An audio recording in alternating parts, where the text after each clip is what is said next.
everyone, how's it going? Juan Dhas here, and welcome back to this week's lesson video. I know it was a little delayed, but I wanted to really shed it and get it sounding good so that I could really talk about it in a little more depth. By the way, if you do see me refer to my laptop, it's because I'm looking at the sheet music I wrote out for this solo. I wouldn't have been able to play it otherwise. So today we're going to be covering Meshuggah, and specifically the solo in Born in Dissonance. Off the album The Violent Sleep of Reason. Go check it out, wonderful record. And for those who don't know and might think this is a little out of left field for me, I've actually been a huge Meshuggah fan since I was maybe 14, 15 was when I first found out about them. I think I found out about them through Obzin, and then I started checking out Destroy, Erase, Improve, Chaosphere, Nothing. I went through the whole discography pretty much. And Meshuggah's been an inspiration, especially Frederick, because he's just such an inventive guitar player, and we're going to dive into that a little bit in today's lesson. As a disclaimer, I'm not kind of insinuating that I can figure out what Frederick's thinking through this. Maybe he's thinking in a totally different manner. It's entirely possible that it's mostly shape-based, but I'm looking at this from the lens of a jazz improviser, and someone who improvises within the greater umbrella of the jazz idiom. And actually, this is why I decided to tackle the solo in the way I did without tapping it, because I found the language just so interesting that I wanted to do it without tapping so that I could retain some of it and use it in a more conventional context, in something that I would try use every day, and extract the lessons from a transcription so that I can alter my playing with it in some way or form or capacity. So let's get into it, and I'm going to take you along like how I would do this. Remember, this is going to be a pretty not general, more of like an overview of the lessons I took from this, not a specific walkthrough, even though I am going to be playing through some of the examples from the solo. And this is going to be quite off the cuff. So let's dive into it. Now, getting into the solo, when I heard the solo, it caught my ear initially because I'm like, wait, that sound is very familiar, what is it? And as I started listening more and more, I started realizing this was the diminished scale, or at least the large majority, with maybe exception for a few small moments. I think there's one moment in here which wouldn't be around the diminished scale, because you got an E flat. Remember, we're in the key of B flat, or B flat pedal, should I say, and everything is kind of based around B flat whole half, B flat half whole diminished, half step whole step. And the reason why I found this interesting is because, especially in jazz, there's a certain tendency to follow very strict structures, contrary to what people might think about jazz, specifically the triadic approach. And what's very common, because the diminished scale is hard to phrase with, it's hard to get specific melodies out of it without going in too cliched of a direction. I say cliche more as a way of saying predictable. So what some people will do, and it's very common, is take minor third movement and move any pattern within the scale in minor thirds. Or take triads and do the exact same thing. G, for example, G, E, B flat, G, or play around that axis of the four notes of a diminished seventh chord and build triads off of those. So that's very common in jazz, and this is exactly why I love this solo, because it's more based around pattern building as opposed to taking a structure and moving it. It's more based around a set pattern, starting with this one. And then Frederick will alter it throughout the course of the scale, or course of the solo, thus avoiding some of the cliches that are very common with the scale. There are a few hidden throughout. For example, this is a common resolution, or That's a common one. I've heard a few people use that. But for the most part, it's actually very difficult to tell if you haven't been exposed to the scale. And very many people might look at that and go, what on earth is that sound? So that's one reason I wanted to look at the solo. It's just a masterful use of how to take a sound and vary it to the point that it's not even immediately recognizable. Beautiful writing, beautiful playing in general. And actually you'll see Per Nilsson, when he was filling in for Meshuggah, kind of take that and improvise with it to a different level. Now, what I want to touch on is how does he do this? How does he take this so that you can take some of these ideas and incorporate them into your own playing? As after all, that's kind of what I aim to do with this channel. It's kind of get people thinking about improvisation and more specifically finding your own voice, whether it be as a composer or as an improviser. So let's get into it.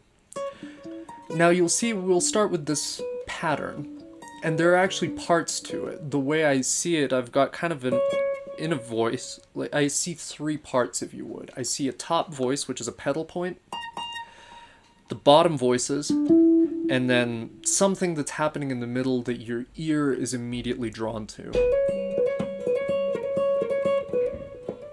So actually when you're hearing that, it's almost like a chorale in a sense. You hear that, and then you'll hear kind of it slowly starts to morph. You get this cool idea of, right? Repeats it 3 times, repeats this twice. You see they're very small, subtle changes. And one of the things I like about its choice of using the diminished scale is it kind of helps that ambiguity. You don't know whether it's major, you don't know whether it's minor. For example, you've got the minor third in the key of B flat. D flat or C sharp would be considered the minor third, but you also have a major third in the bottom voice. Actually, if you put this together, you end up with a very nice voicing.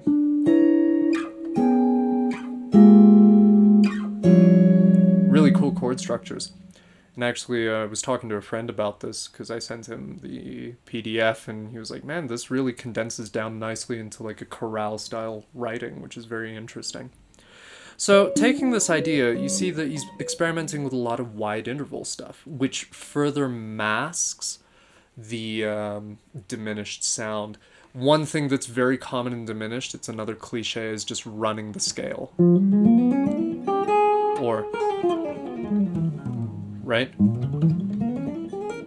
That's a sound in and of itself, and Frederick completely avoids that. And let's not even talk about the rhythm. That's a totally different video. I could really honestly do an hour breakdown of this thing. But, so he takes this idea and he starts slowly weaving it. This is kind of using the basic idea, basic structure. Here he kind of breaks it and introduces a new pattern.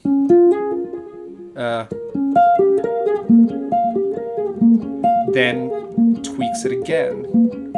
You see there are these little micro variations. And then we're going to go into another pattern. Let's call this pattern B, or pattern C at this point. So Frederick will take ideas, repeat them a little bit to kind of start inducing that trance-like state that Meshuggah is known for, which is already implied in the rhythm. But he'll have these little variations and these little tweaks that give it kind of that randomness element. I think the analogy I like to use for this kind of sound is like someone kicking a computer down a flight of stairs and just hearing the glitches that happen, or dial-up, if anyone remembers dial-up. So it kind of simulates that effect. There's almost a random nature to it, but it isn't random. So let's go into the next pattern. You start seeing he adds pattern C. Nice wide interval stuff. You've got a lower voice and then a higher voice. Most of the jumps tend to be wide interval, 6th, 7th, 8th, 9th, sometimes even 10th. Like that, right? Variation again. So he cycles between two of those and three of those things, and I want to keep that in mind because he draws attention to them. He recycles material throughout the entire thing. Repeat, repeat, variation. It's kind of like a really cool theme in variations in a way. Repeat again.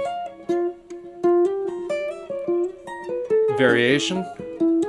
This is the other cool thing. He kind of implies the traditional diminished sound in that there is some triadic stuff hidden throughout, and you kind of get it here.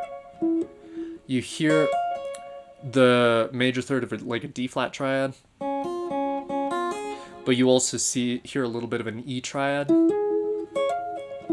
So that's kind of getting into yeah, minor third movement. It's very cool. And then I want to touch on the last part of the line, which is yeah, taking advantage of some of those whole steps. And you'll see you've got wide intervals interspersed or linked with smaller stepwise cells. We'll call them cells because they can be easily tweaked. And you'll see that in the last line. So he'll take 2 pedal points. He'll take a higher pedal point and then use the middle voice as a repeated line. So you've got... And then he'll vary the lower line. Now this is cool because you get to see that micro variation happen in well, the micro variation suddenly varies with pretty much every iteration of the cell. So let's say the cell is this. I've got B, C sharp, A flat, D, E, and F, which is actually most of the scale. And then you get a cool contrary motion thing. So it starts with B flat, sorry. Then the B flat will go up, your E will go up to an F, and your D will go to a D flat. This is what makes the last part so hard to play without tapping. So then this C sharp will go to a D, you'll get a diminished triad,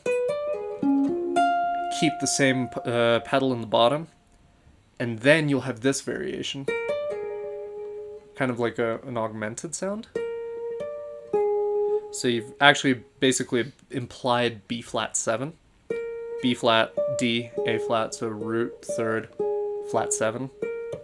And then you have this little ending phrase. Oh. So that's again a pattern-based idea, because you see my fingering's not changing. Except for there. And then ending on the final B flat. So that's pretty much the entire thing. Now, here comes the interesting part. How can I take all of this as an improviser? Or how can I take these cells? So let's say I'm going to be in the key of G major. Polar opposite from Meshuggah, right? And now what I'm going to do is take some of these wide interval patterns and make, let's say I'm going to take this exact pattern. And this is one exercise you can try do. I'm going to move it, or at least stay inspired by the idea while moving throughout the key of G major. So let's pick a good starting point. Let's say.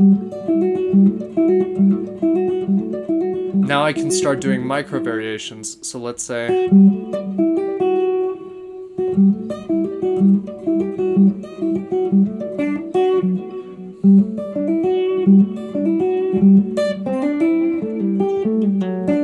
Variation, descending instead of ascending.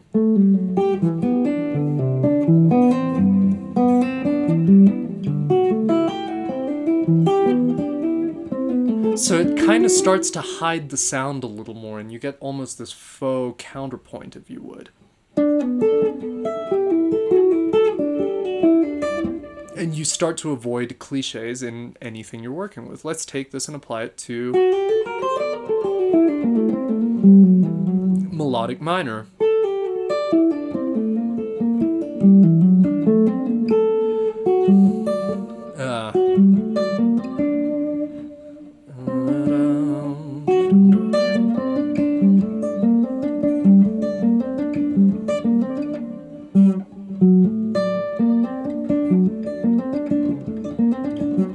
you start coming up with your own patterns. Now, of course, the other reason I wanted to try this without tapping is that the sheer act of doing this with purely hybrid picking gets my head into a different headspace. These ideas will probably only be found if you tap them. But in transcribing something like this, I've now immediately pulled myself into a different headspace and thinking, okay, I can have more of these wide interval jumps. I'm not going to be able to do them at the same speed. And I found that out, and I'm probably going to do a separate video on technique next week, because I learned so much about technique from this video as well. And it clarified some things in the way I'm thinking about technique these days. But there's already so much information in here that I have to be able to use it. And I'm always a huge proponent of telling students, find fingerings that you will use or methods that you will use.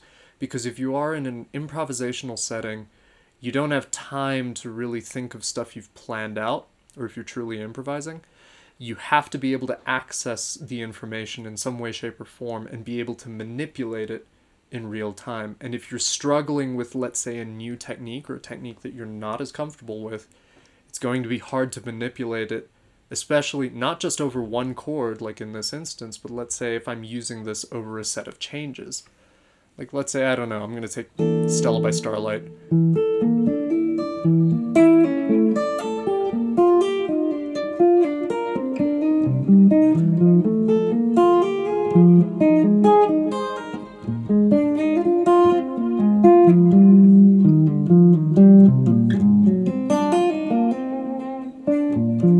Right?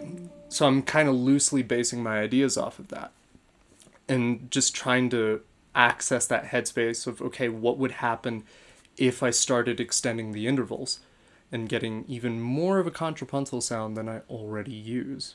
So, with that said, the solo is just incredible, and it's really an eye-opener, and I encourage many musicians, no matter your background, go check out Meshuggah. There is some fantastic stuff hidden inside the music that if you listen a little deeper, it's going to catch your interest. As always, if you did enjoy the lesson and you enjoy some of the content, thank you again for everyone who's been supporting the release of the new tune, Nomad, that's going to be coming very soon on Spotify and Bandcamp as well, and some more stuff will be announced down the line. If you would like to support, please do give this video a like, subscribe to the channel, share the stuff. It really means the world, and I love to see people just taking the lessons or some of the information I'm putting forward and really making it their own. If you have any requests for topics, just please leave it in the comment section below, and I will see you in the next video. Take care, everyone.